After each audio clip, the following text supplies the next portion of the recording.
नमस्कार, मैं दीपक शर्मा और मेरे यूट्यूब मंच पर आपका स्वागत है। दोस्तों, क्या राहुल गांधी के खिलाफ हत्या के प्रयास अटेम्प्ट टू मर्डर की एफआईआर दर्ज कराकर उन्हें जेल भेजने की तैयारी हो रही है? और क्या राहुल गांधी के खिलाफ आज दिन भर गहरी साजिश रची गई, एक स्क्रिप्ट तैयार की गई और इसी स्क्रिप्ट के तहत, इसी साजिश के तहत जेल भेजने की तैयारी हो रही है? प्रेशर में कांग्रेस को लाया जा रहा है। आज इसी हकीकत से, इसी सच्चाई से इस वीडियो में पर्दा उठाने जा रहा हूं, गौर से देखिएगा।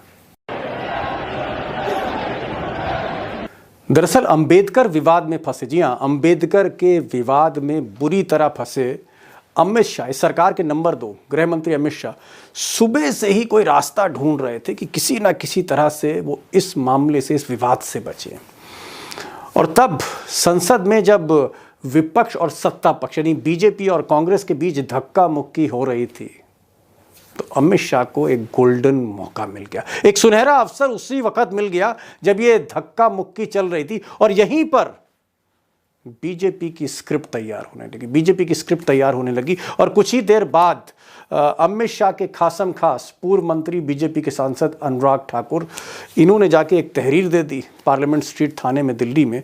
और अमित शाह की टीम ने राहुल गांधी के खिलाफ आरोप लगाया एफआईआर में कि राहुल गांधी जब संसद की सीढ़ियों पर थे और अंदर जा रहे थे, उस वक्त धक्का मुक्की हो रही थी क्योंकि वहां बीजेपी के सांसद प्रदर्शन कर रहे थे। और इसी धक्का मुक्की में राहुल गांधी ने बल प्रयोग किया, फिजिकली असॉल्ट किया, जिसमें 2 बीजेपी के सांसद मुकेश राजपूत और प्रताप सारंगी, ये जो 2 सांसद हैं बीजेपी के, ये नीचे गिर गए स्टेप्स पर, सीढ़ियों पर, गंभीर रूप से घायल हो गए और इनको सर पे चोटें लगी हैं। और कहीं ना कहीं अगर धक्का ज्यादा होता तो कुछ भी हो सकता था, यानी हत्या के प्रयास और तमाम धाराओं में राहुल गांधी के खिलाफ एफआईआर दे दी गई। अब दोस्तों, मौके का फ़ायदा उठाकर, इस धक्का मुक्की का फ़ायदा उठाकर कहीं ना कहीं अमित शाह की जो टीम है उसने स्क्रिप्ट तो तैयार कर ली और इस स्क्रिप्ट के तहत एक एफआईआर भी दर्ज करा दी। और एफआईआर की जो धाराएं हैं संगीन है, अटेम्प्ट टू मर्डर, हत्या का प्रयास, और इसमें कुछ भी हो सकता है, जेल भी भेजा जा सकता है राहुल गांधी को। और ये बात मैं इसलिए कह रहा हूँ, इसलिए आपको अंडरलाइन कर रहा हूँ इस बात को, क्योंकि जो देश का गृह मंत्री होता है उसके नीचे ही दिल्ली पुलिस काम करती है। गृह मंत्री अमित शाह है, दिल्ली पुलिस के सुपर बॉस अमित शाह है। अमित शाह की पुलिस ही तफ्तीश करेगी। आप सोच सकते अंजाम क्या होगा। अब दोस्तों, अगर कागज़ पर देखें तो अमित शाह कामयाब दिखते हैं। आज शाम तक वो इसलिए कामयाब दिखते हैं क्योंकि अंबेडकर को लेकर जो देश भर में धरना प्रदर्शन चल रहा था अमित शाह को लेकर, अमित शाह जो टारगेट किए जा रहे थे, जगह जगह पुतले जलाए जा रहे थे, उनके खिलाफ नारेबाजी हो रही थी और अमित शाह कहीं ना कहीं कॉर्नर हो रहे थे क्योंकि एक बड़ा वोट बैंक बाबा साहब अंबेडकर को लेकर, ओबीसी, ईबीसी, दलित, आदिवासी, ये सब का सब बीजेपी का वोट बैंक फंसा दिया था अमित शाह ने। तो अमित शाह घबराए हुए थे, लेकिन कहीं ना कहीं वो अटेंशन को डाइवर्ट करने में, ध्यान बांटने में कामयाब हुए।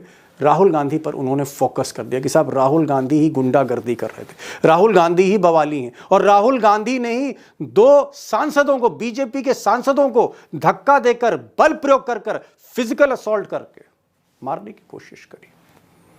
लेकिन सच्चाई क्या है? कागज पर यह केस हो सकता है बहुत से भाजपा समर्थकों को मजबूत लगे।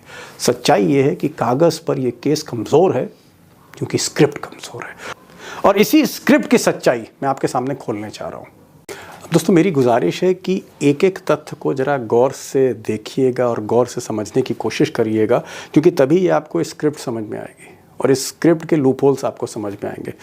नंबर 1, ये केस क्या है? केस क्या बना राहुल गांधी के अगेंस्ट कि उन्होंने संसद की सीढ़ियां चढ़ते समय बल प्रयोग किया, धक्का दिया और इतना जोर का धक्का दिया कि 2 सांसद, 2 बीजेपी के एमपी नीचे गिर गए, उनकी हेड इंजरीज हो गई, गंभीर रूप से वो घायल हो गए, बेहोश हो गए। ये उनके चार्जेस हैं कि धक्का राहुल गांधी ने जबरदस्ती दिया था। जोर का धक्का जबरदस्ती राहुल गांधी ने संसद की सीढ़ियों पर दिया। ये है क्रक्स एफआईआर का। अब मैं चाहूंगा कि जिनको धक्का दिया और जो घायल हुए, आप जरा उनकी बात सुनिए। सबसे पहले मुकेश राजपूत। आप इनकी बात जरा गौर से सुनिए। मुकेश राजपूत, जिनके लिए कहा गया कि साहब इनको धक्का राहुल गांधी ने दिया, सुनिए मुकेश राजपूत क्या कहते हैं। तो राहुल गांधी का धक्का लगा आप लोगों को या किसी और सहयोगी सांसद वगैरह जो थे? राहुल गांधी आगे थी और पीछे से धक्का आ रहा था, राहुल गांधी आगे। अब मुकेश राजपूत के बयान इसलिए इम्पॉर्टेंट है क्योंकि जैसे ही घटना हुई वहाँ पर तमाम टीवी क्रूज थे, तमाम वहाँ पर टीवी वाले थे, कैमरामैन थे, और जैसे ही वो ज़मीन पर गिरे धक्का मुक्की में मुकेश राजपूत, और उसके बाद उनको उठाया गया, उसी वक्त मीडिया भी पीछे लग गई और तब उनकी बाइट ली गई। और उस वक्त उन्होंने कहा, जो बड़ा परपेचुअल है, घटना होते ही जो बोले वही सबसे सच है, क्योंकि बाद में 1 दिन बाद या 6 घंटे बाद या 8 घंटे बाद तो आप हो सकता है वकील के कहने पर या आपका जो बयान है वो कहीं ना कहीं मैनेज हो सकता है, लेकिन उसी वक्त स्पॉन्टेनियस जब आप बोलेंगे तो सच ही बोलेंगे। और उस वक्त मुकेश राजपूत कह रहे हैं कि साहब राहुल गांधी आगे थे, धक्का पीछे से आ रहा था। राहुल गांधी आगे थी और पीछे से धक्का आ रहा था, राहुल गांधी आगे। बीजेपी का आरोप है कि राहुल गांधी ने फिजिकली असॉल्ट किया, बल प्रयोग किया। मुकेश जी कह रहे हैं, जो घायल हुए, जो सीढ़ी पर गिर गए थे, उनका कहना है कि राहुल गांधी आगे थे, धक्का पीछे से आया। तो अगर राहुल गांधी आगे हैं और धक्का पीछे से आ रहा है तो फिर फिजिकल असॉल्ट कैसे कर सकते हैं राहुल गांधी? एक बार फिर से सुन लीजिए। राहुल गांधी आगे थी और पीछे से धक्का आ रहा था, राहुल गांधी आगे। अब जरा जो दूसरे सांसद हैं, उड़ीसा के सांसद हैं, बुजुर्ग हैं, प्रताप सारंगी साहब को भी सुनिए। सारंगी साहब का क्या कहना था, पहले इनको सुनिए, फिर मैं इसका भी विश्लेषण करता हूँ। पहले सारंगी साहब को सुनिए। राहुल गांधी एक एमपी को धक्का लगा, मेरे ऊपर गिर पड़ा और मैं नीचे गिर गया। अब सारंगी साहब कह रहे हैं कि राहुल गांधी ने एक एमपी को धक्का दिया और उसके बाद वो एमपी उनके ऊपर आ गया, यानी राहुल गांधी ने उनको धक्का नहीं दिया। राहुल गांधी ने, सारंगी कह रहे हैं कि एक एमपी को धक्का दिया और वो एमपी उनके ऊपर आ गया, ये वो कह रहे हैं। अब दोस्तों यहाँ जो मैं बात कह रहा हूँ उसको ज़रा गौर से सुनिएगा। घटना और घटना स्थल एक ही है, यानी संसद की सीढ़ियाँ हैं जहाँ धक्का मुक्की हुई, लेकिन कॉन्ट्रडिक्शन है इन दो सांसदों के बीच में जो घायल हुए। मुकेश राजपूत, उनका ये कहना है कि राहुल गांधी आगे थे, धक्का पीछे से आया, और प्रताप सारंगी कह रहे हैं कि राहुल गांधी ने किसी सांसद को धक्का दिया और वो सांसद उनके ऊपर गिरा है। यानी मुकेश राजपूत और प्रताप सारंगी जो एक ही घटना में घायल हुए, सीढ़ियों पर गिरे, इन दोनों के अगर बयान आप देखेंगे, और ये शुरुआती बयान है, कल ये क्या बयान देंगे, परसों ये क्या बयान देंगे, मैं उस पर नहीं जा रहा हूँ। शुरुआती बयान जो है उसमें कॉन्ट्रडिक्शन दिखता है, विरोधाभास दिखता है। तो अगर शुरुआती बयान अगर हम देखें, शुरुआती बयान जैसी घटना हुई, तो हमें ये स्पष्ट नहीं होता कि आखिर वाकई हुआ क्या। पिक्चर क्लियर नहीं होती है कि राहुल गांधी ने धक्का दिया या राहुल गांधी आगे थे या राहुल गांधी का धक्का किसी सांसद को लगा और वो सांसद प्रताप सारंगी पे गिरा और प्रताप सारंगी सीढ़ी पर गिर गए। पिक्चर क्लियर नहीं कि एक्चुअली धक्का किसने दिया, पिक्चर क्लियर नहीं। अब एक बात जरा राहुल गांधी का वर्जन भी सुन लीजिए, जिन पर आरोप है। कैमरा में होगा जी।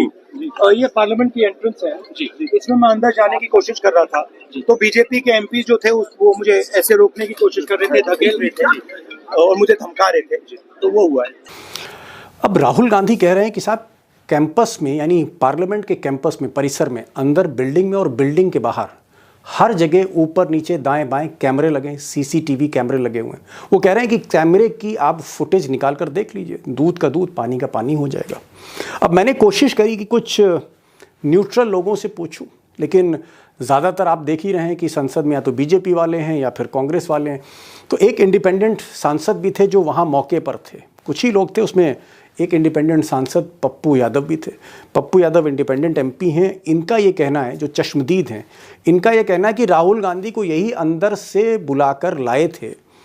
और पप्पू यादव ने भी एक पते की बात कही, उन्होंने कहा कि भाई ऐसा है कि जब दोनों तरफ से आरोप प्रत्यारोप लग रहे हैं, पक्ष और विपक्ष के, बेहतर होगा कि सीसीटीवी फुटेज पर रिलाई किया जाए, कैमरे पर रिलाई किया जाए, और उसमें जो फुटेज आई उससे तय हो जाएगा कि धक्का किसने दिया, किसके धक्के से जो मुकेश राजपूत गिरे, किसके धक्के से सारंगी साहब गिरे, कौन था उनके आसपास।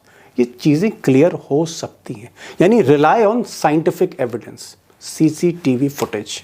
राहुल गांधी जी भीतर में थे, मैं बुला के लाया राहुल गांधी जी को।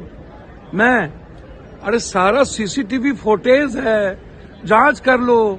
अब कहानी तो दोस्तों धीरे धीरे आपको समझ में आ ही रही होगी, लेकिन मैं चाहता हूं कुछ और चौंकाने वाले फैक्ट्स, तथ्य आपके सामने रखूं।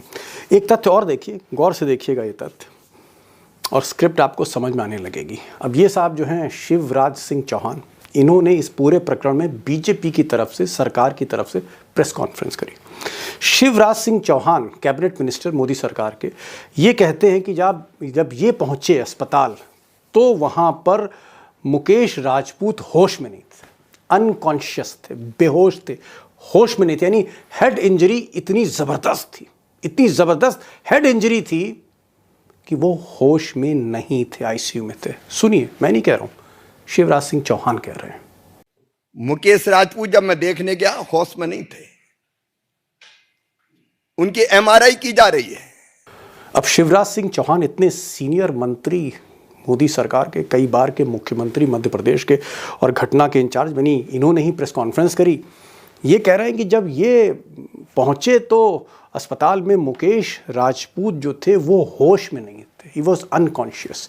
लेकिन हमने देखा कि टीवी पर बाकायदा चैनल पर बाइट चल रही है मुकेश राजपूत की। अब सवाल है कि आदमी अगर बाइट दे रहा है तो बेहोश कैसे हो सकता है? होश में ही तो बोलेगा। सुनिए आप मुकेश राजपूत को, यहाँ तो होश में दिख रहे हैं। राहुल गांधी आगे थी और पीछे से धक्का आ रहा था, राहुल गांधी आगे।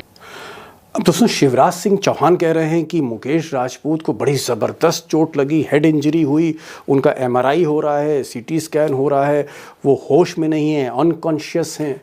और उधर जब सबसे जो चौंकाने वाली बात मुझे लगी कि एक आदमी आईसीयू में है, हेड इंजरी है, सीवियर स्टेटस है, सीरियस कंडीशन है, आईसीयू में, होश नहीं है, लेकिन मोदी जी का जब फ़ोन जाता है, जब प्राइम मिनिस्टर मोदी जी का फ़ोन जाता है तो बिस्तर, आईसीयू तो आईसीयू। मुकेश साहब जो हैं वो कुर्सी पर बैठ जाते हैं, मोदी जी का फ़ोन लेते हैं, स्पीकर ऑन करते हैं और बात करते हैं। आप खुद सुनिए। सर मुकेश सर ठीक है, अभी भी चक्कर से आ रहा है, घबराहट सी हो रही है। नहीं, पूरी केयर करना, जल्दी बिल्कुल मत करना और सारी ट्रीटमेंट लेना। ठीक है सर, ठीक है सर, ठीक है सर। अब इस पर तो दोस्तों मैं सिर्फ इतना ही कह सकता हूँ कि मोदी है तो मुमकिन है, कुछ भी मुमकिन है। मरीज़ जो है सीरियस कंडीशन में आईसीयू के बिस्तर से उठकर सोफे पर बैठ सकता है, कुर्सी पर बैठ सकता है, फ़ोन पे बात कर सकता है। अब दोस्तों स्क्रिप्ट तो आपको समझ में आ रही होगी और मैंने कोशिश की है कि इस स्क्रिप्ट की कुछ परतें मैं खोलूँ आपके सामने कि आखिर किस तरह से राहुल गांधी को हत्या के प्रयास के मामले में फंसाया जा रहा है और किस तरह से अंबेडकर विवाद से ध्यान हटाने की कोशिश है। लेकिन मैं चाहता हूं कि स्क्रिप्ट के भीतर थोड़ा और जाके अंदर उतरूं कि आखिर पूरा मामला है क्या, अमित शाह क्या सोच रहे हैं, अमित शाह के जहन में क्या है, मोदी के जहन में क्या है, राहुल गांधी क्या इन सब चीज़ों से बच पाएंगे या नहीं बच पाएंगे, आगे क्या होने वाला है, राजनीति क्या करवट लेने जा रही है। क्योंकि पूरे देश में जो चिंगारी है भड़की हुई है, इतनी भड़की हुई है कि आज बीजेपी के लोगों ने मुंबई में कांग्रेस के दफ्तर पर हमला बोल दिया और भी बहुत कुछ हुआ इस देश में। होने क्या जा रहा आगे, ये मसला छोटा नहीं है, ये राजनीति को एक नई मोड़ दे रहा है। 3 खास मेहमान आज मैंने बुलाए। अशोक वानखेड़े टाइगर होंगे, कुछ खुलासे वो करने जा रहे हैं। हेमंत अत्री हैं, वो भी आपको बताएंगे कि इसके पीछे खेल क्या है, स्क्रिप्ट लिखी किसने। और उमाकांत जी जो उस संसद में मौजूद थे, रिपोर्टिंग कर रहे थे, विटनेस कह सकते हैं, उनसे भी मैं बहुत से सवाल पूछूंगा आज। तो एक वहाँ का विटनेस भी है घटनास्थल का, अशोक वानखेड़े हैं और हेमंत अत्री जी। तीनों को सुनिए, इस सवाल के भीतर जाने की मैं कोशिश कर रहा हूँ, पूरी पिक्चर आपको क्लियर हो जाएगी। टाइगर, ये जो आज जो कुछ देश देख रहा है, जिस तरह की स्क्रिप्ट देख रहा है कि एक सांसद बीजेपी का वो पहले आईसीयू में होता है, शिवराज सिंह कहते हैं वो बेहोश हैं, फिर कुछ ही देर में जब मोदी जी फोन करते हैं तो वही सांसद कुर्सी पर बैठ जाता है आईसीयू से उठकर और बातचीत करने लग जाता है, बेहोशी के आलम में कह लीजिए जो भी है। और इसी तरह के आरोप हमने और देखे और आखिर में बीजेपी की तरफ से मांग होती है कि ये हत्या का प्रयास किया गया है प्रताप सारंगी को, जिस तरह से राहुल गांधी ने धक्का देके घायल किया। राहुल गांधी कह रहे मैंने धक्का नहीं दिया। ये जो इस तरह के जो आज झगड़ा फसाद दिन भर रहा, कहीं ना कहीं इसकी जो बैकड्रॉप है वो अमित शाह का वो बयान है जहां से इस पूरे मामले को डाइवर्ट करने की कोशिश हो रही थी। आपका क्या मानना है, कि क्या राजनीति अब इस देश की संसद में इतने नीचे स्तर पर चली आई है कि जो आदमी जिसको बेहोश बताया जा रहा है वो कुर्सी बैठकर पीएम से बात कर रहा है? देखिए, जिन लोगों ने बहुत नजदीक से, मैं उमाकांत जी इस बात को गवाह भी होंगे क्योंकि हम सबसे सीनियर है वो, जिन लोगों ने इन दो गुजरातियों की राजनीति गुजरात में देखी है अच्छी तरह से, उनके लिए ये नई बात नहीं है। अच्छा। यही ओरिजिनल गुजरात मॉडल है, यही ओरिजिनल गुजरात मॉडल है। ओके। आपने कहा कि जो सांसद बेहोश थे एकदम, फोन मोदी है तो मुमकिन है भाई। ओहो। मोदी थेरेपी है, अजन्मे है, अविनाशी है, भगवान का अवतार है, तो वो तो बोलेंगे तो एकदम सनातन धर्म को मानने वाले तो एकदम उठ के खड़े हो जाएंगे। मोदी जी की आवाज कान पे आती है। रही दूसरी बात, ये ओरिजिनल प्लान, एक आग बुझाने के लिए दूसरी और दूसरी आग बुझाने के लिए तीसरी, ये मॉडस ऑपरेंडिस है। लगातार जब से संसद शुरू हुई तब से अडानी का इशू हॉटअप हुआ है। इन्होंने इंडिया गठबंधन के कई लोगों को एडजस्ट करके ये बात कहलवाई कि भैया अडानी नहीं, बाकी भी होना चाहिए, लेकिन अडानी का मामला बुझ ही नहीं रहा था। फिर एक दूसरा विस्फोट हुआ आंबेडकर का, सारा फोकस आंबेडकर पे हो गया, अडानी पीछे रह गए। जो बेसिक इनका इशू था वो करना था, लेकिन क्या हुआ, अडानी की आग बुझाने के लिए दूसरी आग लगाई, वो ज्यादा ही लग गई और पूरे देश में फैल गई। अब उस आग बुझाने के लिए एक तीसरी आग लगाई गई, जो आज का नाटक का, ये नौटंकी का मंचन हुआ जी। पार्लियामेंट में यदि कोई गैर कानूनी चीज लेके अंदर घुसता है तो पार्लियामेंट की सेक्रेटरी उसको रोकेगी, अंदर मार्शल है वो उसको बाहर निकालेंगे। स्पीकर का प्रोरोगेटिव है कौन अंदर आएगा कौन नहीं आएगा। भाजपा के सांसद कौन होते हैं विपक्ष का रास्ता रोकने वाले? क्यों रोका इन्होंने? विपक्ष ने तो कभी भाजपा के सांसदों का रास्ता नहीं रोका। उन्होंने तो अपना शांतिपूर्ण मार्च करते हुए वो आंबेडकर जी की जय भीम का नारा लगाते हुए जा रहे थे। क्या आंबेडकर जी से इतनी एलर्जी हो गई कि जय भीम का नारा भी अब सूट नहीं होने लगा है भाजपा को? फिर धक्का मुक्की हुई, सारे वीडियो है मार्केट में दीपक भाई, वो वीडियो देखिए आप। उस वीडियो में कौन धक्का दे रहा है, कौन उत्तेजित हो रहा है, कौन प्रियंका जी के ऊपर गिरने का प्रयास कर रहा है? टाइगर, एक मिनट यहां पर मैं एक चीज आपको बताना चाहूंगा। देखिए, बीजेपी के जो सांसद हैं जाहिर तौर पे बढ़ा चढ़ाकर बोलेंगे, बड़ा स्वाभाविक है। अगर थोड़ी सी चोट लगी है तो कहेंगे गहरी चोट लगी है, अगर वो बिस्तर पे हैं तो कहेंगे आईसीयू में है, अगर वो थोड़ा सा उनको चक्कर आ रहे हैं तो कहेंगे बेहोश है। कोई भी जब भी मुकदमेबाजी होती है, झगड़ा होता है दो पक्षों में, तो आरोप बढ़ा चढ़ा के लगते हैं। मैं वो बात नहीं कर रहा हूं, मैं तो राम मनोहर लोहिया अस्पताल के जो एक मिनट मेरी बात सुन लीजिए, मैं बात कर रहा हूं डॉक्टर की, जो डॉक्टर ना बीजेपी का है ना कांग्रेस का, वो राम मनोहर लोहिया अस्पताल के मेडिकल सुपरिंटेंडेंट हैं डॉक्टर शुक्ला, और वो कह रहे हैं कि साहब इनको हेड इंजरी हुई है दोनों को, और साहब इनको चक्कर आ रहे हैं, और साहब ये जो प्रताप सारंगी है इनका ब्लड प्रेशर बढ़ रहा है। और फिर डॉक्टर साहब कहते हैं कि अगर ब्लड प्रेशर बढ़ रहा है, अगर तेजी से बढ़ रहा है, तो फिर हार्ट अटैक हो सकता है, और हार्ट अटैक से मौत हो सकती है, तो कुछ भी हो सकता है। तो ज्यादा ही है। तो इस एज में वैसे भी धक्का मुक्की जब होती है, बीपी शूट अप करता है, तो आदमी को हार्ट अरेस्ट भी हो सकता है, उसको स्ट्रोक भी हो सकता है। ये डॉक्टर बात कर रहा है, ये तो मैंने फिल्म में नहीं सुना है किसी डॉक्टर को ऐसा कहते हुए। डॉक्टर कह रहा है कि मरीज का ब्लड प्रेशर बढ़ रहा है और ब्लड प्रेशर से हार्ट अटैक हो सकता है। आप गलत लाइन पे जा रहे हैं। आपने कहा डॉक्टर बीजेपी का नहीं है, कांग्रेस का नहीं है, सत्ता पक्ष का नहीं है, विपक्ष का नहीं है, डॉक्टर सरकार का है, सरकारी डॉक्टर है वो, उसको नौकरी भी करनी है, उसको प्रमोशन भी चाहिए। मैं तो उनका स्टेटमेंट देख के तो मुझे लगता है कि उनकी शहादत की तैयारी कर रहे हैं। किसकी? जो दो बेचारे सांसद है, मैं तो उनके लिए दिन रात प्रार्थना करूंगा भगवान से कि उनके स्वास्थ्य ठीक हो जल्दी। अरे बाप रे बाप, क्योंकि अभी 307 का केस लगा है राहुल गांधी पे, वो 302 का हो सकता है। पुलवामा में क्या हुआ, ये अभी तक ग्रे एरिया है ना दीपक भाई। पुलवामा हुआ, करवाया गया या होने दिया गया, ये तीन ऑप्शन है। ये ग्रे एरिया है ना, अभी भी कोई क्लियरिटी नहीं उस पर। एक मिनट अब मैं सारंगी की बात दोनों एक मिनट सांसदों की मैं खुद सरकार से रिक्वेस्ट करता हूं, ये दोनों सांसदों की जिंदगी बहुत अहम है। सांसद है वो देश के, और मैं भगवान से प्रार्थना करता हूं कि उनके कोई अनहोनी नहीं हो, क्योंकि राजनीति इतने निचले स्तर पे हो गई है कि राजनीतिक रोटी सेकने के लिए किसी की चिता भी जलानी पड़े तो लोग आगे पीछे नहीं हटेंगे। वर्तमान में राजनीति इतनी नीचे गई है। नहीं, मैं पूछ रहा हूं कि आप कहना ये चाह रहे हो कि क्या अमित शाह वाकई फंस गए हैं और उनको माफी मांगनी पड़ेगी, वरना ये आग पूरे देश में फैलेगी? नहीं, वो माफी भी मांगेंगे तो भी इस देश का पिछड़ा दलित, इस देश की महिलाएं, मैं महिला इसलिए कह रहा हूं कि महिलाओं के लिए भी आंबेडकर बहुत बड़ी बात है। आ रहा हूँ जरा मैं हेमंत अत्री के पास जा रहा हूँ। हेमंत जी, ये जो राहुल गांधी हैं, सुन रहे हैं कि उनके खिलाफ हत्या का प्रयास का मुकदमा, अटेम्प्ट टू मर्डर, और एक महिला सांसद है, उन्होंने कहा कि साहब इन्होंने हमारे साथ जो है हमारे करीब आ गए थे, मैं असहज हो गई थी।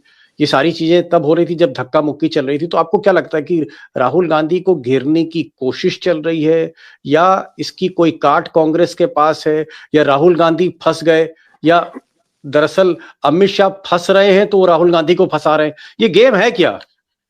दीपक जी, बहुत साधारण शब्दों में 2 लाइन की बात है।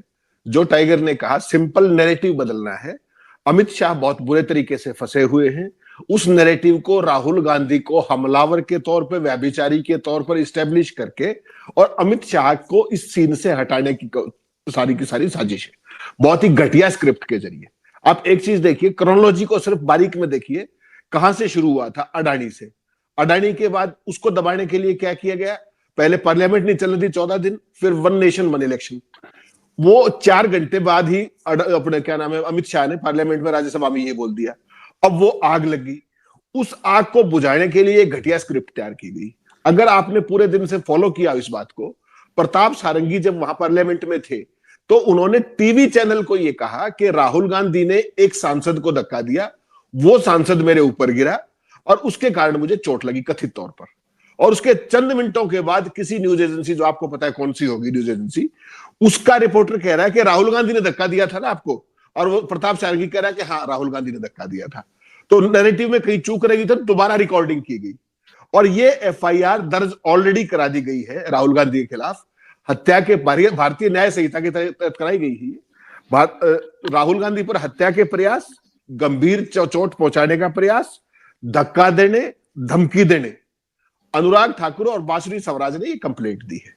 अब आप केवल एक बात समझ लीजिए छोटी सी, जिस पार्टी के पास संसद में पूर्ण बहुमत नहीं है, केवल 240 सांसद है, जिसने इतना बड़ा क्राइम किया है कि अमित शाह गृह मंत्री होते हुए जो ये कह रहे बाबा अम्बेडकर के बारे में, जो कहा बाबा साहब के बारे में, वो पार्टी 240 सीटों कर इतना अहंकारी हो सकती है कि लीडर ऑफ अपोजिशन के खिलाफ इस तरह का पर्चा दर्ज करा सकती है संसद परिसर का।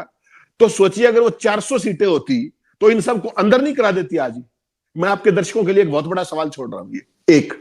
दूसरा, राहुल गांधी को हिंसक व्यक्ति बताने के पीछे मंशा देखिए। आप राहुल गांधी को बहुत सालों से जानते हैं, मैं भी व्यक्तिगत तौर पे जानता हूं। जो व्यक्ति अपने पिता के निर्मम और क्रूर हत्यारों को माफ कर सकता है, माफ किया उन्होंने, दोनों बहन भाइयों ने, जेल में जाकर के, वो व्यक्ति अपने साथी सांसदों पर हमला करेगा? केवल कल्पना कीजिए इस बात की। राहुल गांधी कुछ भी कर सकते हैं, वो आदमी हिंसक है ही नहीं, ना शब्दों से ना एक्शन से।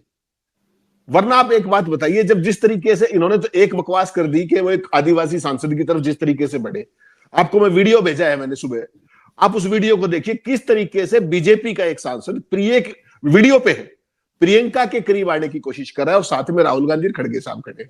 आपको यह भी पता होना चाहिए राहुल गांधी ब्लैक बेल्ट है, मार्शल आर्ट के वो है। अगर वो हिंसक व्यक्ति होते उस सांसद का क्या हाल होता आप सोच सकते हैं? वो देखिए आप वीडियो, मैंने भेजा है सुबह आपको। तो ये एक बेहद घटिया स्क्रिप्ट, और आपको ध्यान हो ये इस काम के चैंपियन है। अब चूंकि क्या ऐसा भी हो सकता है कि अगर ये मामला आगे बढ़ा अमित शाह को लेकर तो राहुल गांधी को अरेस्ट भी कर सकते हैं, क्योंकि एफआईआर तो है साहब, अत्री साहब, निश्चित तौर पर ये कुछ भी करेंगे, किसी भी हद तक गिरेंगे, इनके गिरने का कोई पैमाना नहीं है, केवल अमित शाह को बचाना है। और आप भूल रहे हैं एक बात, ये जो आज हुआ है ना, वो तो सारे के सारे प्ले कार्ड्स और लेके जा रहे थे कांग्रेस और अपोजिशन वाले। तो इनके पास डंडे कैसे आए? एक बात। दूसरा, मैं आपको क्रोनोलॉजी बताता हूं बारीक में। इन्होंने पहले सुबह तय कर दिया था 8:30 बजे कि एक मार्च निकालेंगे, यात्रा हाउस उसके परिसर के अंदर, बाबा साहब की प्रतिमा से लेकर के और मकर द्वार तक। पहले से घोषणा थी। मुझे एक सवाल का जवाब दे दीजिए, बीजेपी के सांसद उन सीढ़ियों पर क्या कर रहे थे? What were they doing? Number जी, आ रहा हूं, उनके पास डंडे कैसे आए? और वो जो पूरा का पूरा घटनाक्रम हुआ, पहले सारंगी कहते हैं किसी और को धक्का दिया, फिर कहते हैं कि राहुल गांधी ने धक्का दिया। ये क्या स्क्रिप्ट है? चलिए जरा मैं लखेड़ा साहब, जवाहरलाल नेहरू विश्वविद्यालय में भी यही काम हुआ था, उस केस में आज तक कुछ नहीं हुआ। लखेड़ा साहब मुझे ये बताइए कि क्या आपकी सांसदों से बात हुई? आप वहीं पार्लियामेंट में थे, भाई सारंगी साहब ठीक है ना, महेश राजपूत जी ठीक है ना, हम कम से कम हम तो निश्चिंत हो सकते हैं। मेरी एक सांसद महोदय से बातचीत हुई, मैं उस बातचीत को आपको नहीं बताऊंगा क्योंकि वो ऑफ द रिकॉर्ड है। और सांसद के साथ के करीबी पत्रकार हैं, मेरे मित्र हैं, उनसे मेरी बातचीत हुई और वो दोनों, मतलब सांसद के जो करीबी व्यक्ति हैं, वो ये कह रहे थे कि सांसद महोदय का ये कहना था कि सांसद भाजपा के थे कि अरे यार इनको तो कुछ तो हुआ नहीं, हॉस्पिटल में कुछ तो हुआ नहीं। प्रताप सारंगी साहब जो एडमिट है, उन्होंने ये कहा, जैसा भी हमारे मित्र ने बताया वो बात सच है, उन्होंने कहा कि साहब मेरे ऊपर एक मोटा ताजा सांसद हमारी पार्टी का गिर गया और उसकी वजह से मेरे ऊपर, वो तो बहुत पतले हैं, उनका वेट तो मेरे समझ से 48-45 से भी ज्यादा नहीं है, तो वो उस वजन को झेल नहीं पाए, वो गिर गए और गिरने के बाद उनकी यहाँ पर खरोंच आ गई और वो बिल्कुल जो सांसद महोदय उनसे मिलने के लिए गए, उन्होंने आराम से बातचीत की और कहा कि नहीं मैं बिल्कुल ठीक हूँ, कोई दिक्कत नहीं है। अब हालत मतलब ये है खतरे से बाहर है ना, मैं ये पूछ रहा हूँ। कहीं कोई खतरा नहीं है। देखिए, वो किसी तरह लीपा पोती करना है, क्या है कि इस पूरे मामले में कोई दूसरा मंत्री फंसा होता तो कुछ बात नहीं, यहाँ तो सीधा अमित शाह फंसे हुए हैं और अमित शाह के गले में जो फंदा अंबेडकर वाला लगा हुआ है, उस फंदे को कैसे ढीला किया जाए उसकी तैयारी चल रही है। और ये इस मामले में ये लोग माहिर हैं, मास्टरमाइंड है ये लोग, कैसे एक बात का बतंग बनाना है, कैसे चीजों को खिलाना है, कैसे चीजों को डाइवर्ट करना है, और ये उसी का पार्ट है और ये झूठ के अलावा कुछ नहीं है। टाइगर ये बताइए कि चलिए मान लिया कि अब भाई एक एफआईआर, जैसा कि अत्री साहब बता रहे, एफआईआर की तहरीर है, बकायदा अनुराग ठाकुर कह रहे हैं कि भाई हत्या का प्रयास हुआ है इसमें, है ना, ये तो जान से ही मार देते, वो तो बच गए प्रताप जी, है ना। तो अगर इस तरह की, अच्छा पुलिस भी अमित शाही गृह मंत्री हैं, और फिर एक नागालैंड की महिला ने भी कह दिया कि राहुल गांधी मेरे इतने करीब आ गए थे कि मैं तो एकदम घबरा गई, असहज हो गई और ऐसा इनको नहीं करना चाहिए था। नहीं, कहीं ना कहीं थोड़ा बहुत व्यभिचार, मोलेस्टेशन का भी चार्ज लग सकता है आगे चल के।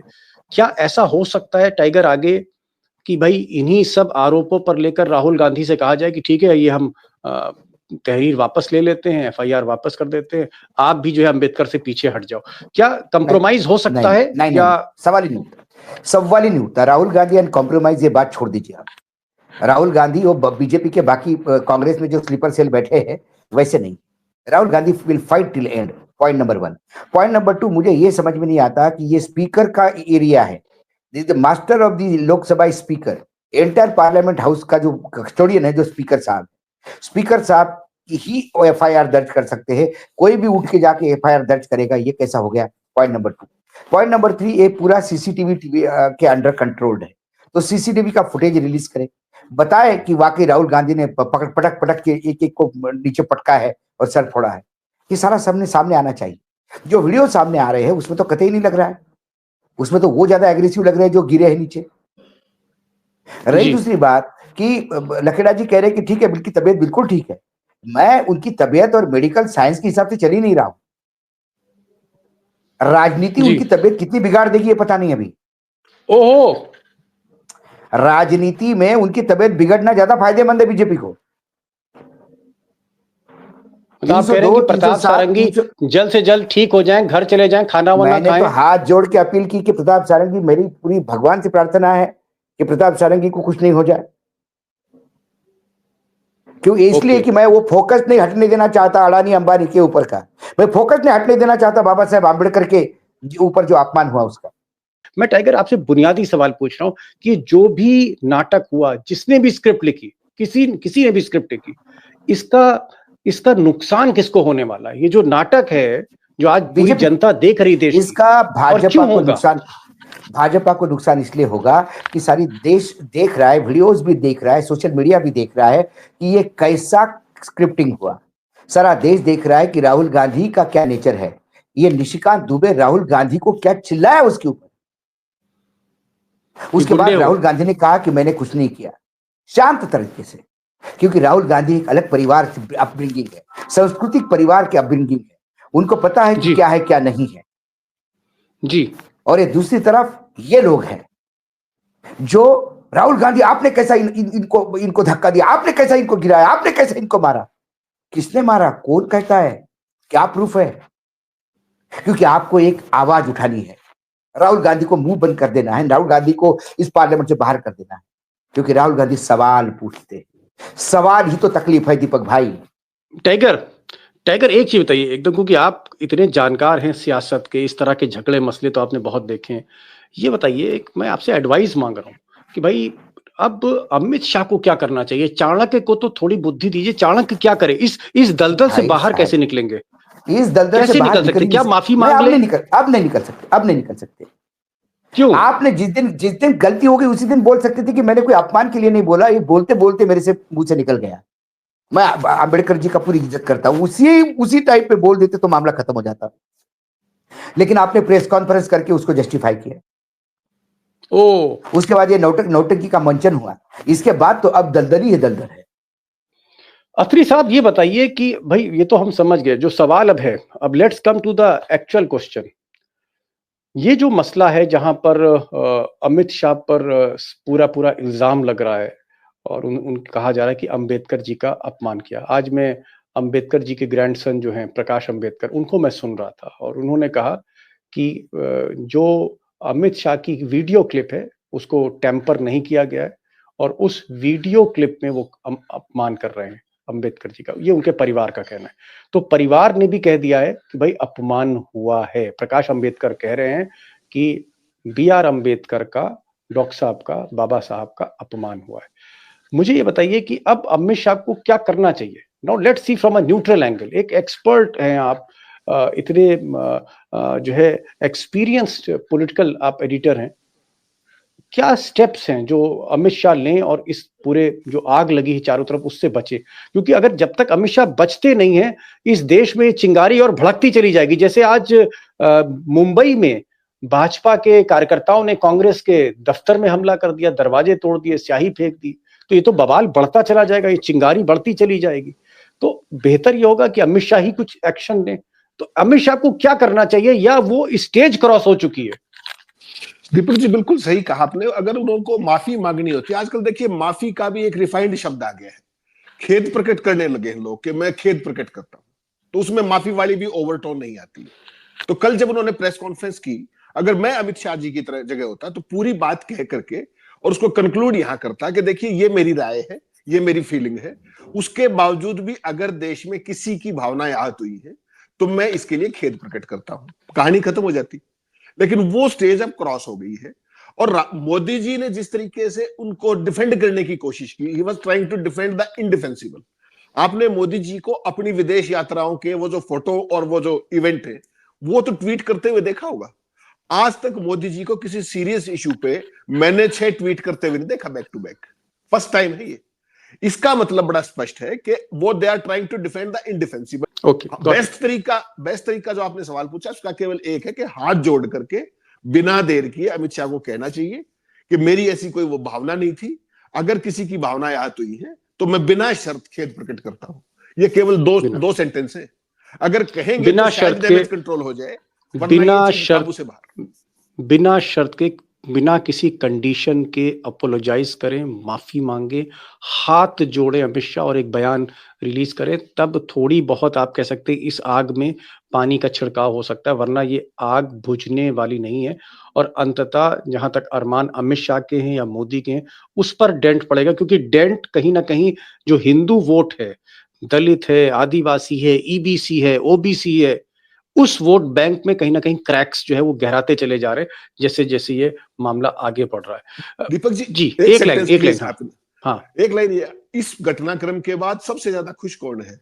योगी जी, उनकी तो लाइन ही क्लियर। गॉट इट योगी है जी, योगी आदित्यनाथ हो या नितिन गडकरी हैं जो दिख नहीं रहे हैं कहीं, या देवेंद्र फडणवीस हैं, जो भी अमित शाह के मुखालिफ लोग हैं बीजेपी के अंदर, वो चाहते हैं कि ये मामला थोड़ा और गर्म हो।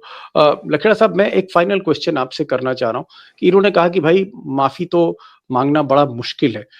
मुझे ये बताइए कि क्या राहुल गांधी को एक दिन के अंदर जो गुंडा बना दिया है, एक दिन के अंदर राहुल गांधी को मवाली बना दिया कि साहब बवाली है, मवाली है, लड़की को भी धक्का दे रहे थे, प्रताप सारंगी को भी ऐसी तैसी कर दी, उनको आपने राहुल गांधी को एक विलेन बना दिया है।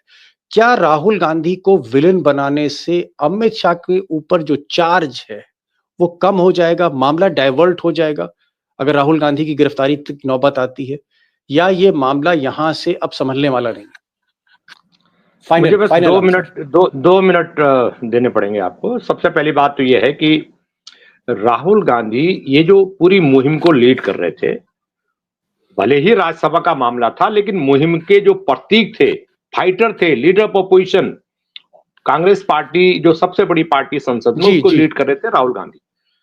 तो राहुल गांधी जब लीड करते हैं, राहुल गांधी के खिलाफ एक झूठा केस, झूठा मुकदमा, फरेब से, धोखे से एक मुकदमा अगर कायम होता है, तो मुझे लग रहा है कि ये बहुत बड़ा मैसेज इंटायर कंट्री में और दुनिया भर में चला गया कि अंबेडकर की स्मृतियों को जिंदा रखने के लिए और अंबेडकर जी के खिलाफ अभद्र भाषा का इस्तेमाल करने वाले अमित शाह को बेनकाब करने के लिए जो मुहिम राहुल गांधी ने शुरू की है, उस मुहिम के प्रतीक के तौर पर राहुल गांधी उभरे हैं। राहुल गांधी के चरित्र हनन और उनका गुंडा घोषित करने और उनके खिलाफ झूठी एफआईआर दर्ज की गई अमित शाह के कहने पे, मोदी सरकार के कहने पे, ये पूरी पिक्चर क्लियर होगी। नंबर दूसरा पॉइंट है कि अब इस देश में अगर राहुल गांधी के खिलाफ इतने हाईली सुरक्षित जोन में तमाम सबूतों के बावजूद भी, तमाम उकसावेपूर्ण घटनाक्रमों के बावजूद भी अगर झूठी एफआईआर होती है, तो इसका मतलब इस देश में कोई सुरक्षित नहीं है। यहां तक हम भी सुरक्षित नहीं है, क्योंकि हम भी इनको चैलेंज कर रहे हैं, हम भी इनके झूठ को बेपर्दा कर रहे हैं। तो संसद को चूंकि इन्होंने प्राइवेट प्रॉपर्टी बना दिया है, भारतीय जनता पार्टी का कार्यालय बना दिया है उसको, और भाजपा के कार्यालय में हम जो चाहेंगे, हम जो सोच रहे हैं, हम जो षड्यंत्र कर सकते हैं, हम जो बकवास कर सकते हैं, हम जो अभद्र भाषा बाबा साहब अंबेडकर के खिलाफ निकाल सकते हैं, वो तो चल सकती है, लेकिन हमारी प्रॉपर्टी में आकर के कौन आदमी कैसे अकड़ सकता है, कैसे कुछ बोल सकता है? तो इन्होंने ये वही हरकत मीडिया के साथ करते हैं, मीडिया की एंट्री पर बैन है। बहरहाल हमने एक्सपर्ट से बात करी, अशोक वानखेड़े टाइगर थे, उसमें हेमंत अत्री थे, लखेड़ा साहब थे। इन सबका मानना है कि बहुत कुछ अभी होना बाकी है, क्योंकि अमित शाह झुकने को तैयार नहीं है, अमित शाह अपोलोजाइज करने को तैयार नहीं है, अमित शाह 2 शब्द माफी के बोलने के लिए अभी तैयार नहीं। उनकी शख्सियत, उनकी पर्सनालिटी, उनका पॉलिटिकल ईगो, या उनकी आप कह सकते हैं जो रुतबा है आज की तारीख में, वो बीच में कहीं ना कहीं आड़े आ रहा है।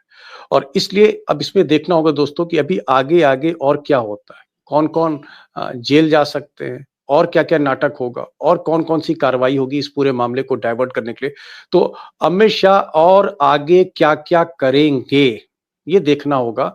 और या फिर जो अत्री साहब ने कहा कि भाई बात खत्म करें, माफी मांगे, और हो सकता है कि माफी मांगने से कुछ पानी की बूंदें जो हैं इस आग में पड़ें और आग थोड़ी सी बहुत कम हो सकती है। तो it depends on Amit Shah. Amit Shah इस मामले को आगे बढ़ाना चाहते हैं या यहीं खत्म करना चाहते हैं, या अमित शाह को तय करना है। लखेड़ा साहब आप आए, अत्री साहब आप आए, खुलकर बातचीत हुई, टाइगर ने भी खुलकर बातचीत की, बहुत बहुत आपका शुक्रिया। और मैं चाहूंगा कि जो राजपूत साहब हैं सांसद, और हमारे साथ जो दूसरे सांसद हैं सारंगी साहब, जिनकी उम्र ज्यादा है, उनका जो है स्वास्थ्य जो है वो बेहतर हो, और ये जो प्रश्न उठा है कि हत्या का प्रयास का, उस तरह की चीजें हो सकता है कि सीसीटीवी फुटेज उसको कॉर्पोरेट ना करे। बहरहाल मैं जांच में नहीं जाना चाहूंगा, मैं सिर्फ इतना कहूंगा कि राजनीति इतनी नीचे गिर जाएगी ये हमने नहीं सोचा था। संसद में। लेकिन इस दौर में सब कुछ होते हुए हम देख रहे हैं, और क्या क्या आगे देखेंगे ईश्वर जानता है। बहुत बहुत शुक्रिया आप तीनों का। Thank you so much for joining this programme.